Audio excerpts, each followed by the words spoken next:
It doesn't mean that you go into the story of, oh, it's still love. We need to, no. You need to just go into you and realize, oh, okay. I've been broken up with my boyfriend for over a year. In a recent tarot card reading, it came up that he was going to come back and apologize for not acknowledging my gifts. Honestly, I'm really over it. I'm over it all and would prefer to not hear from him. Interestingly, now that this seed is planted, I feel like thoughts about him are circulating. Not about getting back together. It's just that he's in my awareness, and I'd prefer not to rehash any past loops. What's going on? Okay, so don't ignore this. It doesn't feel nice. Don't over accentuate it. There are thought loops that are going on about this relationship. It was a test. Whether it was a group tarot card reading or something very specific to you, it doesn't really matter.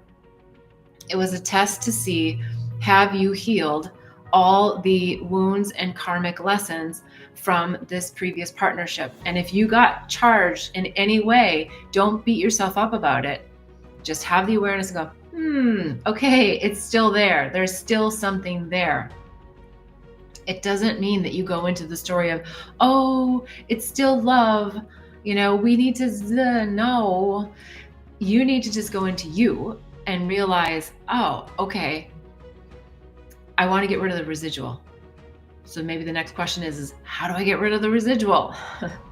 And it can be difficult, but number one is you can't ignore it. You cannot ignore that you still have a soul connection or an entanglement or someone's on your life cord. So don't ignore it, number one. Number two, you really want to acknowledge the connection that you want to still have with that person, because it's a fantasy. It's a fantasy. I know sometimes that's a hard pill to swallow, but it's not reality. It's a fantasy of what you want that person to be for you. Because if they were that, you would be together. It's that simple, right? But it's that complicated all at the same time, because we don't want to let go of these fantasies that we build and create in our minds. Number three, it's the basics. You gotta just let go. Now, letting go is like one of those things you go, I'm letting go, but it's still there. I like to do a lot of meditation. I like to do where I'm actually just transcending the mind. I'm asking for guidance. I'm connecting to the light. That's one really great way. If your mind's super active, sometimes mine is so active, I'm just like, I can't actually get to the light in this moment because I'm just so, caught in the spin of these thoughts. And then I really like to do meditations by other people. I've got a couple that I really, really like. And if you want them, put a little comment here and I'll send you the link to some of these meditations of some really incredible high vibrational people that do some wonderful cord removal, negative energy clearing. And not that we have to say that previous partners are negative or bad. It's just that their vibration is oftentimes at a very different level than ours. And so their vibration has a tendency to pull us down into a heavierness where we're then listening to the mind, as opposed to transcending and working through all of these ideas that are coming through the mind that are stored at a cellular level. So it's actually in our body and we want to release it. So that's why I'm saying don't ignore it. There's work to be done. There's somatic clearing that can be done. If this sounds of interest, I've got some really great people I can help you out with. Somatic is, really feeling into the body, going back in and retraining yourself, similar to the question we had earlier about the heart, and being in your body and being in touch with the emotions and the energy of which you hold in your body. Really interesting story that just came to mind to share.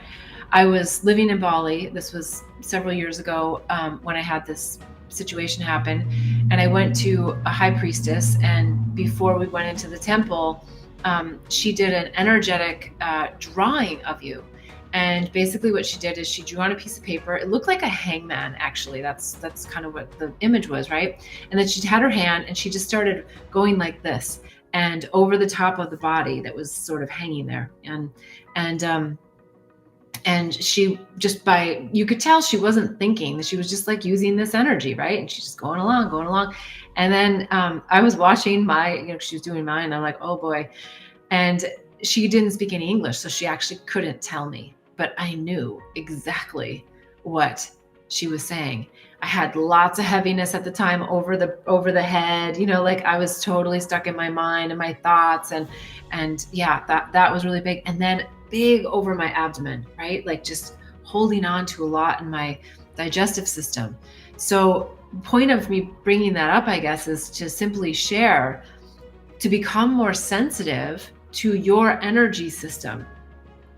And one of the ways you can do that is through some chakra clearing meditations.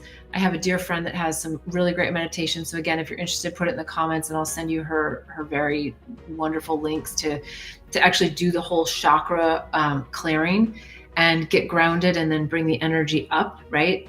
And up through your crown chakra. That's also a really great way to just get to like, where is the emotion, right? Where is that feeling? Another thing that comes to mind, another tip on this might be that if you have someone that you feel relatively comfortable with, so it can be a stranger in a safe space, but it's probably better to have someone that you actually know, and ask them if they'll do some soul gazing with you. And when you do soul gazing, you're just simply sitting and breathing, maybe breathing in sync a little bit with each other. And then we just did this exercise. It reminded me last night of how powerful this can be. You breathe with each other and you keep eye contact. You keep the soul gazing. And again, when I lived in Bali, we did this a lot in different groups, and we did it with strangers, but it was in a safe space. It was with a group of people that we knew were all there for a similar purpose of awakening and, and really being in the healing aspect of things. So that will help you feel seen, and it'll help bring you into your body. And you'll also start to feel, like, where's the numbness? Like, where's my awareness? Where's my consciousness? Can I feel my toes? Can I bring love into my body? Can I feel in my heart?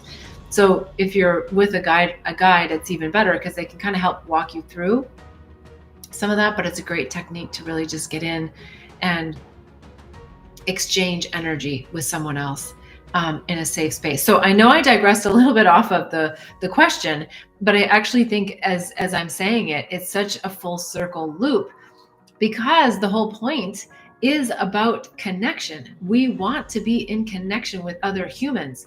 And when we have intimate connection with someone in a sexual relationship, a partnership, that connection is so beautiful oftentimes. I'm assuming in this one, I get the feeling that there's a beauty in that sharing. And when people can soul share, it's an incredible experience. But what happens is, if they haven't done the work, when they get out of the bedroom, they're not able to see things in the way that you are, or experience things in the way that you do.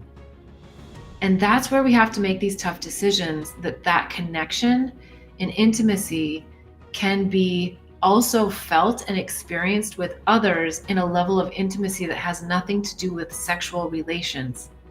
And that's what we want. As humans, we want connection with others. And the way that we get connection with others is being in love with ourselves and being vulnerable to show that love to someone else without fear of being rejected. That's the key right there. And somewhere along the line, most of us get taught rejection.